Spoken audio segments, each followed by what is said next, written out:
بسم اللہ الرحمن الرحیم الحمدللہ والصلاة والسلام علی رسول اللہ اما بعد۔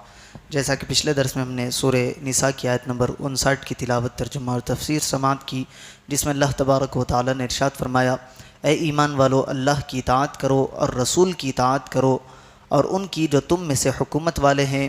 پھر اگر کسی بات میں تمہارا اختلاف ہو جائے تو اگر اللہ اور آخرت کے دن پر ایمان رکھتے ہو تو اس بات کو اللہ اور رسول کی بارگاہ میں پیش کرو، یہ بہتر ہے اور اس کا انجام سب سے اچھا ہے۔ اب اگلی آیت میں ارشاد باری تعالی ہے، أَلَمْ تَرَ إِلَى الَّذِينَ يَزْعُمُونَ أَنَّهُمْ آمَنُوا بِمَا أُنزِلَ إِلَيْكَ وَمَا أُنزِلَ مِن قَبْلِكَ، کیا تم نے ان لوگوں کو نہیں دیکھا جن کا دعویٰ ہے کہ وہ اس پر ایمان لے آئے ہیں جو تمہاری طرف نازل کیا گیا اور جو تم سے پہلے نازل کیا گیا؟ یریدون ان یتحاکموا الی الطاغوت وقد امروا ان یکفروا بہ، وہ چاہتے ہیں کہ فیصلے شیطان کے پاس لے جائے حالانکہ انہیں تو یہ حکم دیا گیا تھا کہ اسے بالکل نہ مانے۔ ویرید الشیطان ان یضلهم ضلالا بعیدا، اور شیطان یہ چاہتا ہے کہ انہیں دور کی گمراہی میں بھٹکاتا رہے۔ اس آیت کا شان نزول یہ ہے کہ بشر نامی ایک منافق کا ایک یہودی سے جھگڑا ہوا۔ یہودی نے کہا، چلو محمد مصطفیٰ صلی اللہ علیہ وسلم سے فیصلہ کروا لیتے ہیں۔ منافق نے خیال کیا کہ رسول اللہ صلی اللہ علیہ وسلم تو کسی کی رعایت نہیں کریں گے اور اس سے میرا مطلب حاصل نہ ہوگا، اس لیے اس نے مسلمان ہونے کا دعویٰ کرنے کے باوجود یہ کہا کہ کعب بن اشرف یہودی کو پنج بناؤ۔ یہاں آیت میں طاغوت سے اس کعب بن اشرف کے پاس فیصلہ لے جانا مراد ہے۔ یہودی جانتا تھا کہ کعب بن اشرف رشوت خور ہے، اس لیے اس نے یہودی ہونے کے باوجود اس پنج کو تسلیم نہ کیا۔ ناچار منافق کو فیصلے کے لیے سرکار دو عالم صلی اللہ علیہ وسلم کے حضور آنا پڑا۔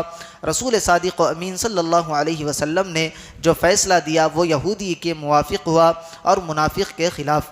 یہاں سے فیصلہ سننے کے بعد پھر منافق اس یہودی کو مجبور کر کے حضرت عمر رضی اللہ عنہ کے پاس لے آیا۔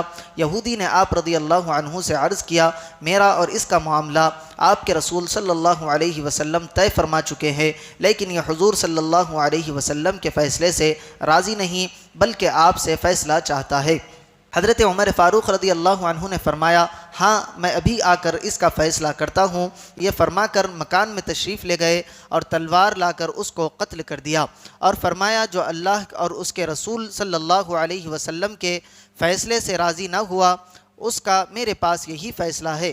اس منافق کے ورثاء حضور اکرم صلی اللہ علیہ وسلم کی خدمت میں آئے، لیکن ان آیات میں حضرت عمر رضی اللہ عنہ کی تائید نازل ہو گئی تھی، لہٰذا ورثاء کے مطالبے کو مسترد کر دیا گیا۔ اب اگلی آیتوں میں ارشاد باری تعالی ہے، وَإِذَا قِيلَ لَهُمْ تَعَالَوْا إِلَى مَا أَنزَلَ اللَّهُ وَإِلَى الرَّسُولِ، اور جب ان سے کہا جائے کہ اللہ کی اتاری ہوئی کتاب اور رسول کی طرف آؤ، رَأَيْتَ الْمُنَافِقِينَ يَصُدُّونَ عَنْكَ صُدُودًا، تو تم دیکھو گے کہ منافق تم سے منہ موڑ کر پھر جاتے ہیں۔ فَكَيْفَ إِذَا أَصَابَتْهُمْ مُصِيبَةٌ بِمَا قَدَّمَتْ أَيْدِيهِمْ، تو کیسی حالت ہوگی جب ان پر ان کے اپنے اعمال کی وجہ سے کوئی مصیبت آ پڑے۔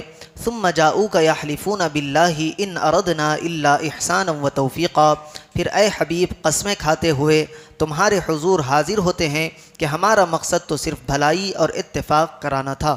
اولئک الذین یعلم اللہ ما فی قلوبہم فاعرض عنہم وعظہم وقل لہم فی انفسہم قولا بلیغا، ان کے دلوں کی بات تو اللہ جانتا ہے، پس تم ان سے چشم پوشی کرتے رہو اور انہیں سمجھاتے رہو اور ان کے بارے میں ان سے پر اثر کلام کرتے رہو۔